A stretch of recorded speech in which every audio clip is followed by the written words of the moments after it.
हरे कृष्णा। आज की इस वीडियो में हम आपको सुनाएंगे उत्पन्ना एकादशी की पूरी व्रत कथा, जिसे एकादशी व्रत के दिन सुने बिना एकादशी का व्रत पूरा नहीं माना जाता।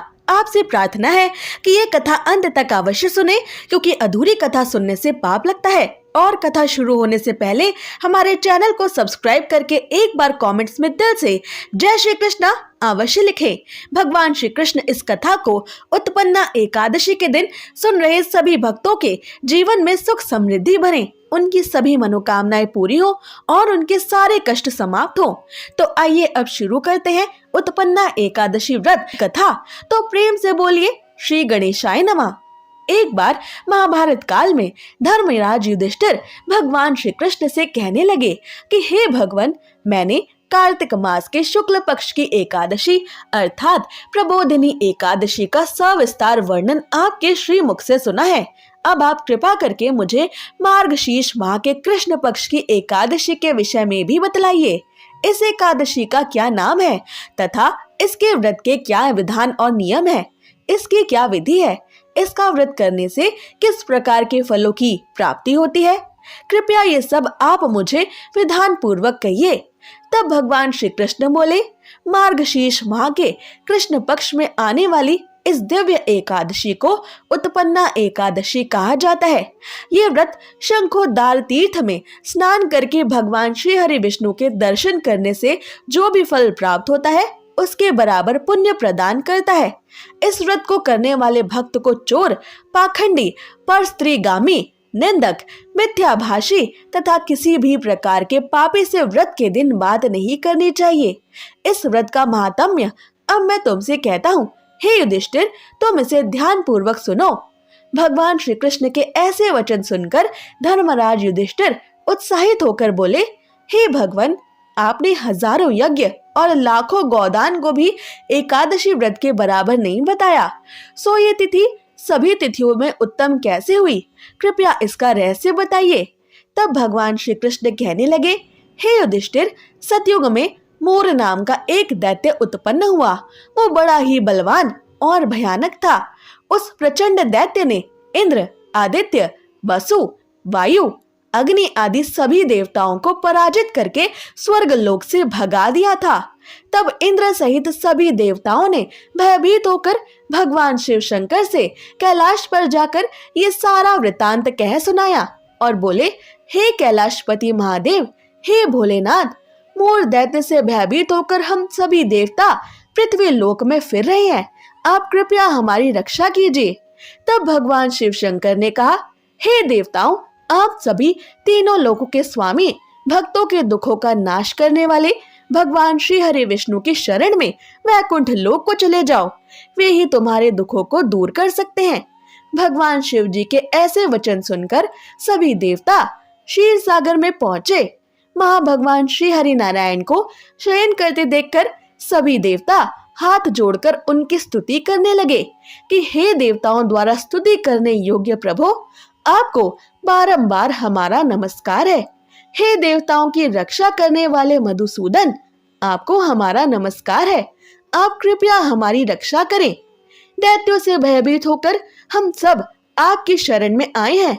आप इस संसार के कर्ता, माता पिता, उत्पत्ति और पालन करता और संहार करने वाले हैं। सबको शांति प्रदान करने वाले हैं। आकाश और पाताल भी आप ही हैं।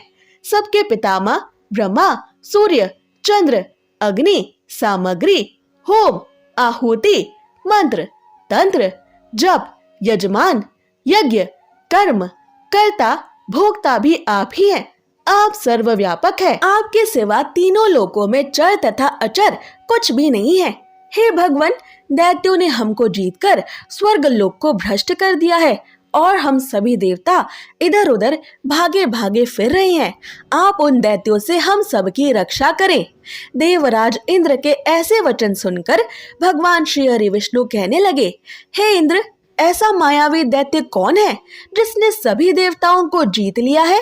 उसका नाम क्या है?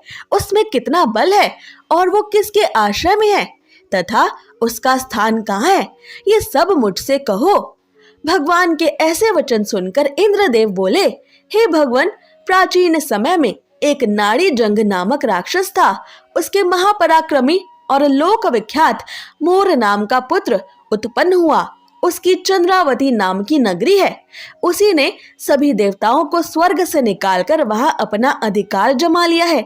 उसने इंद्र, अग्नि, वरुण, यम, वायु, ईश, चंद्रमा, नैरथ आदि सभी स्थानों पर अधिकार कर लिया है। मोर दैत्य सूर्य बनकर स्वयं ही प्रकाश करता है, स्वयं ही मेघ बनकर बैठा है और सबसे अजेय है। हे असुर निकंदन श्री हरि नारायण, आप कृपया इस दुष्ट का वध करके हम देवताओं को अजेय बनाइए। ये वचन सुनकर भगवान श्री हरि नारायण ने कहा, हे देवताओं, मैं शीघ्र ही उस असुर का संहार करूंगा। तुम सभी देवता चंद्रावती नगरी जाओ। इस प्रकार कहकर भगवान श्री हरि विष्णु सहित सभी देवताओं ने चंद्रावती नगर की ओर प्रस्थान किया। उस समय जब दैत्य मोर अपनी सेना सहित संग्राम भूमि में गरज रहा था, उसकी भयानक गर्जना सुनकर सभी देवता भय के कारण चारों दिशाओं में भागने लगे। जब स्वयं भगवान श्री हरि विष्णु रणभूमि में आए तो दैत्य उन पर भी अस्त्र शस्त्र आयुध लेकर दौड़े। भगवान श्री हरि विष्णु ने उन्हें सर्प के समान अपने बाणों से बींध डाला। बहुत से दैत्यों का तुरंत अंत हुआ, केवल मूर दैत्य बचा रह गया। वह अविचल भाव से भगवान श्री हरि विष्णु के साथ संग्राम करता रहा। भगवान विष्णु जो भी तीक्ष्ण बाण चलाते वो उसके लिए पुष्प के जैसे सिद्ध होते। उसका शरीर छिन्न भिन्न हो गया, किंतु वो लगातार संग्राम करता रहा।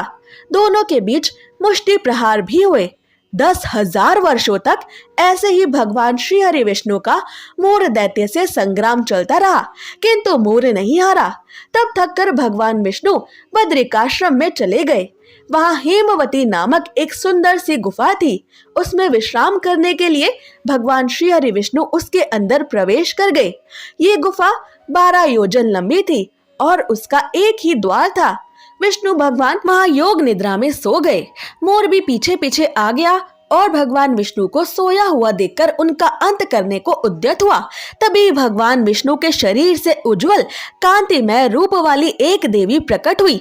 उन देवी ने राक्षस मोर को ललकारा, उससे संग्राम किया और उसका तत्काल ही अंत कर दिया।